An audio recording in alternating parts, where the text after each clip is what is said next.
Usually we do great, greater, and greatest, but this is just the greatest, the greatest, and the greatest. Let's start with LeBron James. He's 37 years old in his 18th NBA season, and he dropped 56 points on the Warriors to stop the bleeding for the Lakers. 56 points! It's ridiculous. I mean, what level? He's achieved near Michael Jordan level, but has held it for how many years now? Meantime, you know what else was the greatest? Nikola Jokic.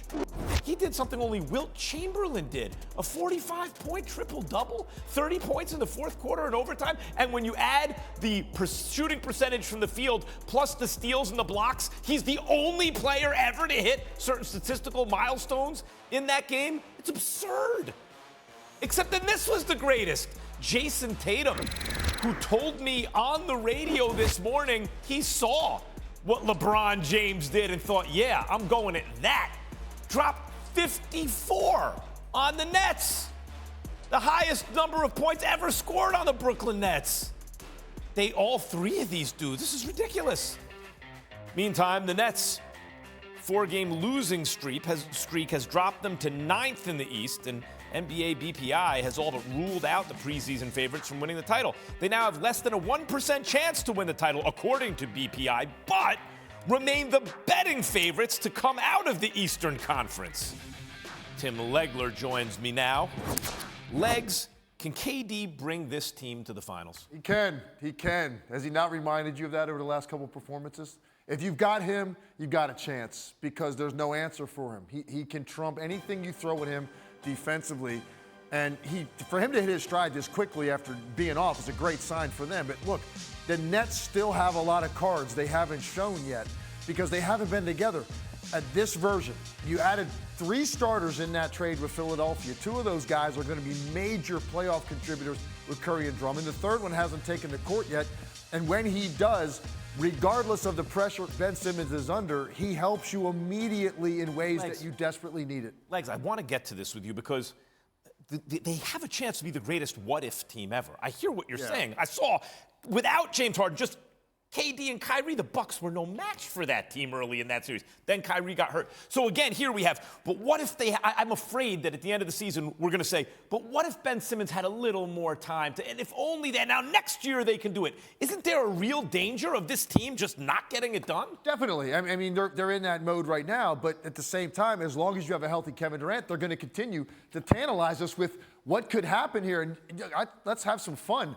I think this team's going to get into a situation where they're going to have to win 1 game in the play-in. They're going to make it into the 7 or 8 spot in the Eastern Conference playoffs. Okay, so who does that mean they get? Well, potentially Philly in the first round. It would, if that scenario played out, it would either be Philly or Milwaukee in the first round, most likely, assuming Philadelphia doesn't catch Miami. It'd be crazy for the Nets because Kyrie wouldn't be able to play home games and Ben Simmons wouldn't be able to play away games, if you know what I mean. Look, I'll say if Kyrie doesn't get to play at home at some point, this is probably off the table in terms of me thinking they can actually win it. Right. That's got to change. There's got to be some movement there for them to realistically win a title.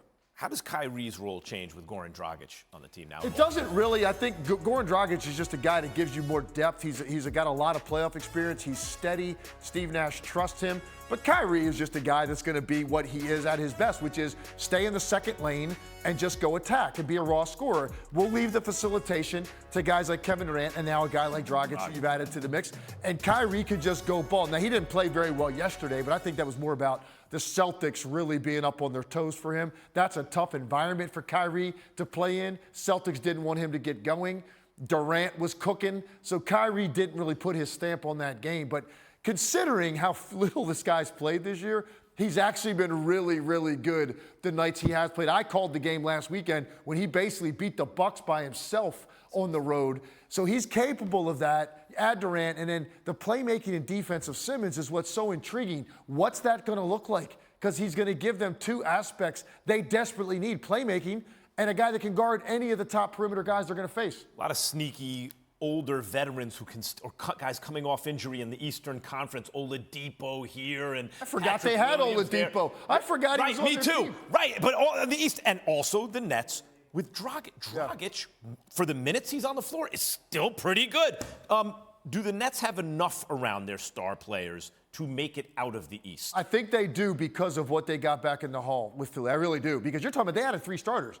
Now, sometimes people can look at bench a little bit in depth. I think it's a little bit overrated in this regard. Some of those starters become your de facto backups at other positions when you've got enough in your starting lineup. And I think that's kind of what they have. I mean, Curry can replicate anything that Joe Harris was going to do. And Joe Harris, by the way, struggled in some pressure moments for them last year after he went away. Led the league in three-point shooting and then basically disappeared at key moments. That's not going to happen to Curry. And then Drummond gives you the size and beef you're going to need if you play like, say, a team like Milwaukee, when you need big bodies in the lane to bother Giannis. So I do think they got a lot back in that trade.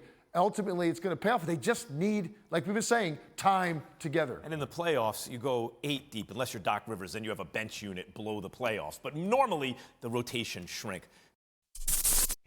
Thanks for watching ESPN on YouTube. For live streaming sports and premium content, subscribe to ESPN+.